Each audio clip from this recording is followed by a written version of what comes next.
ብሌን እውነተኛ እናትሽ ተገኝታለች ተብላ በጉጉት እየጠበቅሽ ነው። ብሌን ልብሶቿን ቀያራ ውቡና እናቷን እየጠበቀች ነው ከሰላም ጋር ቁጭ ብላ ሳሎን።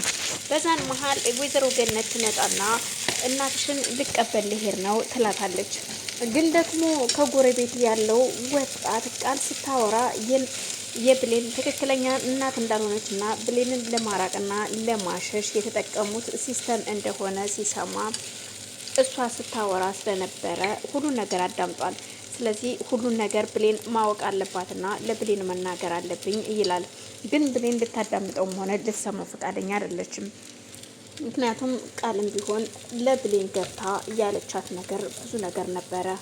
ዳግም መጥፎና እናቷን ያሳዳጊ እናቷን ያገታት በብዙ ብር ተደራድሮ እንደሆነ የፈታት ሁሉን ነገር የውሸት መናገር እንዳለባት አስባለች።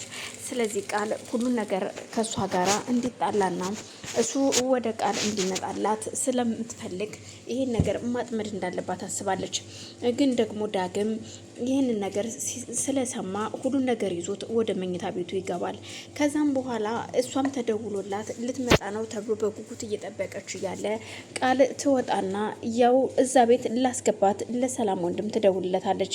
በጣም አደንቅሃለሁ ገረዷ እኮ እናቴ ልትመጣ ነው ብላ እኮ እውነተኛ እናቷ የምትመጣ መስሏት ሽር ጉድ እያለችል ነው። በጣም ጎበዝ ነህ ግን አደነኩ ትለዋለች። ይኸውልሽ ቃል እኔ እንደዚህ ነኝ። ምክንያቱም ይህንን የሰላምን ንብረት ለማግኘት ስል ያላደረኩት የማላደርገው ነገር የለም። ስለዚህ ዝም በያት። ይችን ገረድ እንደዚህ ብለን ካላረቅናት ምንም ያሰብነውን ነገር ማድረግም ሆነ ማግኘት አንችልም ይላታል። የእውነት በጣም ጎበዝ ነህ። ግን ለምንድን ነው ከመጀመሪያው እቅድክን ያልነገርከኝ ስትለው እቅዴን ያልነገርኩበትማ ምክንያት ብቻዬን ማድረግ ስላለብኝ ነው። አንቺ ስልክ ስታወሪ ስለማትጠነቀቂ ሰው ሊሰማሽ ይችላል ብዬ ስላሰብኩኝ ነው ብቻዬን ያደረኩት ይላታል። እሺ በጣም ጥሩ ስትል ይህ ሁሉ ሚስጥሯን ግን ከጀርባ ቆሞ እየሰማት ስለነበር በቃ ሁሉም ነገር ብሌን ከመሸወዷ በፊት ለብሌን ልንገራት ብሎ አስቦ ነበር። ቃልም ስልኩን አውርታ ከጨረሰች በኋላ ወደ ውስጥ ትገባለች። እናም ወይዘሮ ገነትም ለብሌን ትደውልና በቃ አሁን እየመጣሁኝ ነው ልጄ እናትሽ ትመጣለች ትላታለች። ብሌን ቤት መታ ሰላምንና ቃልንም ብሌንንም አግኝታ በቃ አሁን መምጫዋ ሰዓት ስለደረሰ ላግኛት ትላለች።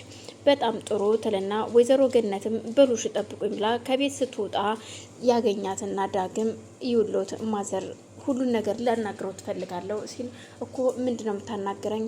የምትመጣዋ የብሌን ትክክለኛ እናቷ አይደለችም እያለ ወሬውን ገና ከመጀመሩ የወይዘሮ ገነት ስልክ ይጠራል። ከዛም እሺ ቆይ አንዴ ትልና ስልኳን አንስታ እሺም እየመጣሽ ነው በቃ ጠብቂኝ መጣው ልቀበልሽ ነው ትላታለች። በዛን መሀል ይቅርታ የኔ ልጅ አሁን ሰው ስለቀጠርኩኝ ወሬውን በኋላ እናወራለን። ስለዚህ በሌላ ቀን እንድትነግረኝ እሺ ይቅርታ ሰው መንገድ ላይ ስላቆምኩ ነው ትለዋለች። በጣም ጥሩ ችግር የለውም ይልና እሱም ይሄዳል። ወይዘሮ ገነትም የብሌንን እናት ትክክለኛ እናት ተብላ እየመጣችው የውሸት ቅጥረኛ እንደሆነች የምትታወቅ እሱም በዛው ቢሮ ቁጭ አድርጎ እያሰለጠናት ነበረ። አሁን ቆይሽ ብሌንን ስታገኛት ምን ትያታለሽ ይላታል። እኔማ የምላት ልጄ ይኸውልሽ አንቺን ከአረብ ሀገር እኮ ጥዬሽ ሄድኩትኝ ማሳድግበት ገንዘብ ስለሌለኝ ነው። ግን እዛ አረብ ሀገር ሄጄ ችግርና ፈተና ነው የደረሰብኝና ምንም አይነት ገንዘብ ይዤ አልመጣሁኝም። እናም ልጄ ናፍቆቴ በስንት መከራ እንዳገኘሽ ብለሽ ብዙ ነገር መናገር አለብሽ፣ የውሸት ነገር ነው መናገር ያለብሽ ይላታል። እሷም በጣም ጥሩሽ ይኸውልሽ ይህንን ነገር ካላደረግሽ ግን አንድ እውነት ልንገርሽ ወደዛ ወደ ባልሽ ነው የምሸኝሽ ይላታል። እናም ብሌንን አሳምነሽ ይዘሻት ወደ መቀሌ ትሄጃለሽ ሲላት እሷም እሺ ትለዋለች። እናም ይህንን ነገር አሁን እንዴት መወጣት እንዳለብኝ አላቅም እያለች እሷም በሀሳብ ተውጣ ወይዘሮ ገነት ይዛት ወደ እነ ሰላም ቤት ትመጣለች። ወይዘሮ ሰላም ቤት ስትመጣ ቃል ነበረች ከሰላም ጋር ያለችው። እናም ቆም ብላ አየችና ሰላምም ግራ ተጋብታ ማየት ጀመረች። ቆይ ይች ናት ማለት ነው ብሌን የኔ ልጅ የውሸት ልጅ የተባልሽው በገንዘብ የገዛውሽ ልጄ አንቺ ነሽ ስትል ቃልን ሄዳ አቅፋ ትስማታለች። ልጄ ይቅርታ አድርጊልኝ ስንት አመት ፈለኩሽ መሰለሽ ይኸው 10 አመት ሙሉ ፈለኩሽ ስትል የውሸት እንባ ያዞንቧን ታነባለች። ቃልም ግራ ተጋብታ ዝም ብላ ማዳመጥ ጀመረች። በስከ መጨረሻም ገነትና ሰላም እሷ እኮ አይደለችም ብሌን ልጅሽ ብሌን ቆይ ልጥራት ስትል ዘወር ስትል ብሌን መጣች። ወይኔ እናቴ መጣች እንዴ ስትል ቆም ብላ አንቺ ነሽ ብሌን ማለት አንቺ ነሽ በገንዘብ የተገዛሽው የተሸጥሽው እናትሽ የማታቂ በማለት ቁማ ታወራለች። እንዴ ምን ነው እናቴ ሳስሚኝም እንዴ ስትል ብሌንም እናት የተባለችዋን አቅፋ ትስማታለች። እቺ ውሸት እናት የተባለችውም ልጄ ይቅርታ አድርጊልኝ፣ ያው ባላሰብኩት መንገድ ነው ይህን ያህል ጊዜ ጥዬሽ እየቆየሁትኝ ችግር ስለገጠመኝ ነው በማለት ያዞንባዋን ማንባት ጀመረች። ብሌንም እናቴ ወይኔ የኔ እናት ምንም ችግር የለውም እንኳን አንቺ በህይወት መጣሽ እንጂ በማለት እያለቀሰች አንገቷ ስር ተሸጉጣ ትንሰቀሰቃለች። ሰላም ሰላም፣ ውድና የተከበራችሁ ማግኘት ቤተሰቦች እንዴት ናችሁ? ሰላም ናችሁ ወይ? ያላችሁበት ሰላማችሁ ይብዛልኝ። ይህም ቪዲዮ የሚደርሳችሁ ላይክ፣ ሼር፣ ሰብስክራይብ እያደረጋችሁ እንድታበረታቱኝ ስል በአክብሮት ጠይቃለሁ። ቤተሰብ የሆናችሁ ደግሞ ላይክ ሼር እያደረጋችሁ አበረታቱኝ። ሀሳብ አስተያየታችሁን በኮሜንት እንዳታስቀምጡልኝ ስል በአክብሮት ጠይቃለሁ። አመሰግናለሁ። እናም በቃ አሁን ቁጭ በሉ ትላቸውና ሰላም ከጠገቧ ቁጭ እላለሁ። እናም አሁን ይኸውልሽ ልጅ እያለሽ እያለች ታሪኳን ቀጠለች። ታሪኳ የቀጠለችበት መንገድ ግን የሚያስነቃና የሚያስፎክር ነበር። በመጀመሪያ ቃል ቆይች ሴትዮ ግን የሆነት እንዴት እንደዚህ ማስመሰል ትችላለች? እንደዚህ ካስመሰልሽ መቼም አይነቃብሽም። ስለዚህ ሀሳባችንን እናሳካለን ማለት ነው ስትል ቃል ብቻዋን ማውራት ጀመረች። በዛን መሀል ሰላምም ቃልንና ይቺ የመጣችዋን አዲስ የብሌን እናት እያየች ግራ ተጋብታለች። እውነት ቃልና እቺ ሴትዮማ የሆነ ሚስጥር አላችሁ እያለች ሰላምም ግራ ተጋብታ ሁለቱንም ቀኝ ግራ ታይ ጀመር። ምክንያቱም እሷም የምታወራውና ቃልም አዲስ የመጣችዋን ሴት እንዴት እያየቻት እንደነበረ ሁሉን ነገር ትጠራጠር ጀመር።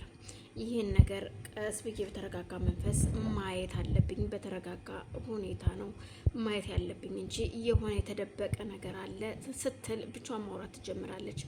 እና ታዲያ እንዴት ነው እኔ የማየው ልጄ ያን ጊዜያች ትንሿ ብሌን እያለች የአራተኛ ክፍል ስትል ገነት ትደነግጥና አራተኛ ክፍል እኮ ከኔ ጋር መታ ነው እየተማረችው። እንዴት ነው አንቺ አራተኛ ክፍል ያስተመርሻት? እሱን ችኮ ጥልሻት የሽው ሁለተኛ ክፍል እያለች ነው ስትል ገነት ትናገራታለች። በዛን ሰዓት የውሸት እናት የተባለችዋም ትደነግጥና ማለትም በማለት ወሬዋን ታስቀይሳለች። እና ለማንኛውም አሁን ግን ወደ መቀሌ መሄድ አለብን ትላታለች። እንዴት ብሌን እኔን ጥላኝ ወደ መቀሌ ትሄዳለች ስትል ገነት ማልቀስ ትጀምራለች። አይ ልጄን አግኝቻለሁ ወይዘሮ ገነት አሳደግሻት እንጂ ልጅሽ አይደለችም የወለድኳት እኔ ነኝ በማለት ገነትን ትቃወማለች። ሰላምም ግራ ተጋብታ እንዴት አይነት መልስ ነው የምትመልስላት? ይህን ያህል ጊዜ እያሳደገቻት ልጇ ባትወልዳትም እኮ ልጇ ናት በማለት ግራ ተጋብታ ብሌንም እናቴ እኔትም ጥዬሽ አልሄድም፣ ሁሌም ካንቺ ጋር ነኝ፣ እወድሻለሁ፣ አከብርሻለሁ እናቴ፣ አንቺማ እናቴ ነሽ በማለት ለገነት ትመልስላታለች። እሷም ግራ ተጋብታ ስለነበረ እሺ በቃ በማለት ገነትም እንድትሄድ ትጠይቃታለች። እኔ ግን ይዤሽ እሄዳለሁ በማለት ብሌን ግን መሄድ ፈቃደኛ አልነበረች።